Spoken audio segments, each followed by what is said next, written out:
अस्सलाम वालेकुम। मेरा नाम डॉक्टर फ़र्रुख अली है और मैं एसएसपी हैदराबाद के तौर पे अपने फ़राइज़ सरअंजाम दे रहा हूँ। नए साल की आमद है। खुशी के मौके पे मैं तमाम हैदराबाद के शहरियों को नए साल की मुबारकबाद भी देना चाहूँगा और साथ में ये भी गुजारिश करना चाहूँगा कि इस खुशी के मौके पे सेलिब्रेट करते हुए अपनी और अपने गिरदोनवा के लोगों की सेफ़्टी, उनके कंफर्ट का ख्याल ज़रूर रखें।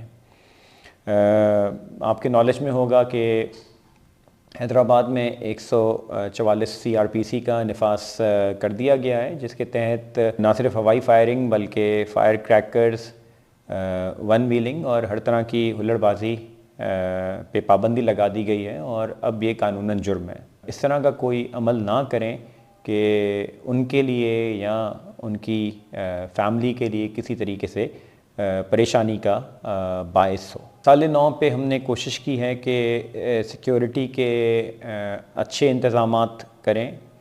1200 से ज़ायद एहलकार हमारे रोड्स पर मौजूद होंगे इस मौके के ऊपर और वो सारे कोशिश करेंगे कि आपके लिए इस ओकेज़न को सेफ़ बनाएं। आखिर में मैं हैदराबाद के तमाम शहरियों को नए साल की मुबारकबाद देना चाहूँगा और ये दुआ करना चाहूँगा कि ये साल आपके लिए, आपके तमाम अज़ीर व अकारिब के लिए खुशी का साल साबित हो और तमाम पाकिस्तानियों को मैं हैप्पी न्यू ईयर कहना चाहूँगा।